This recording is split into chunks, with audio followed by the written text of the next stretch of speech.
जय गुरुदेव जय जगन्नाथ। मु पद्मिनी आपण मानक स्वागत जनाऊँगी हे गोविंद चैनल को।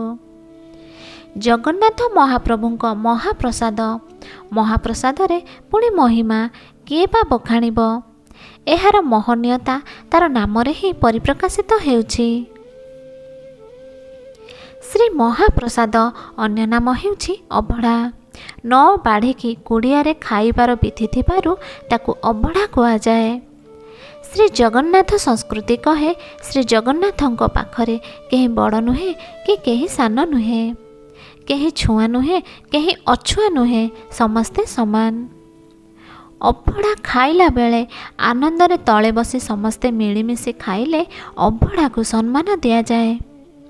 आसन रे बसी खाइले आसन होई जाए उच्च, अभढ़ा होई जाए नीच। एहा द्वारा अभढ़ा को असम्मान करा जाए।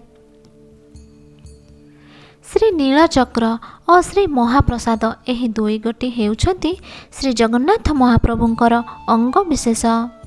एथिरे भेदभाव सृष्टि करुथुवा लोक अज्ञतार परिचय देइथाए। श्री जगन्नाथंकु दर्शन करिबारे और नीलचक्रर बान को चाहिबारे जेतिकी पुण्य थाए ताठारु बेसी पुण्य मिले महाप्रसाद खाइबारे। कारण एहा गंगा जल परी बाहर भीतर सबको पवित्र कर दिए। श्री महाप्रसाद को असम्मान करिबा अर्थ श्री जगन्नाथ को असम्मान करिबा। जेउ अन्न को रांधिबा पाई माँ लक्ष्मी रोषशाला रे विजे करी रंधन कार्य दायित्व नहीं थांती। जेउ अन्न जगन्नाथ को भोग देला परे ताहा प्रसाद रे परिणत हुए और जेउ प्रसाद माँ विमला पाखरे भोग होला परे महाप्रसाद बा कैबल्य रे परिणत हुए। से कैबल्य को सामान्य अन्न कहिबार कहार क्षमता अछि? एही प्रसाद को आग्राण करिबा पाई स्वर्गर देवता माने मध्य व्याकुल होई उठंती। कथारे अछि श्री जगन्नाथंक महाप्रसाद शिव एका एका पार्वती को न दे पाई देइथिबारु पार्वती तपस्या रे बसिथिले। माँ लक्ष्मींकर दुआर अलाई प्रतिदिन चली आसुथिले। माँ लक्ष्मी जानिपारी तांको सम्मानर सह नहीं निजे महाप्रसाद खुआइथिले। श्री महाप्रसाद को पितृश्राद्धरे अर्पण कले दुखी दरिद्र को बांटिले पितृपुरुष माने मुक्ति पाई थांती।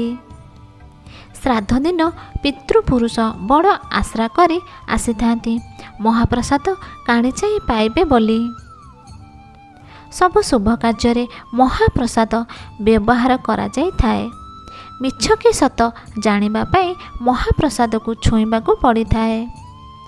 प्रतिदिन जेउ माने महाप्रसाद सेवन करती सेमानक जीवन धन्य होइथाए। महाप्रसाद को सुखाई ताकू निर्माल्य करी कर्णामणि रे पुराई बिक्री करा जाए। एथिपाई श्रीमंदिर रे निर्माल्य खला रहिछि। सेही खला को देखिबा पाई भक्त माने सेठाको जाई दर्शन करिथांती। मृत्यु समय उपस्थित हेले निर्माल्य पानी टिके पाटिरे देले आत्मार सद्गति हुए। ए विश्वास प्रत्येक हिंदू मानकर रहिछि। प्रतिदिन निर्माल्य सेवन करिबा परे वैष्णव माने अन्न ग्रहण करिथांती।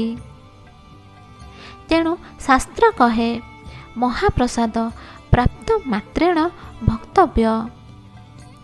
महाप्रसादर नाम शुणिबा मात्रे जेउ मानकर लालसा जागृत हुए सेही माने श्री जगन्नाथंकर करुणार पात्र होइथांती। महाप्रसाद को बासी बोली कहिले मनुष्य पापग्रस्त हुए। महाप्रसाद को निंदा कले मनुष्य महानरकरे पतित हुए। तेणु कहा जाइछि महाप्रसाद बांटिण खाइब शेषे मुंडे हाथ बुलाइब। आशा करुछि बंधुगण महाप्रसादर महिमा को नहीं मोर ए छोट वीडियोटी आपण मानकु खूब भल लागिथिबो। एहीपरि अनेक वीडियो आध्यात्मिक जगत को नहीं मु पुणी उपस्थापित हेबी। रहुछि जय श्री राधे जय जगन्नाथ।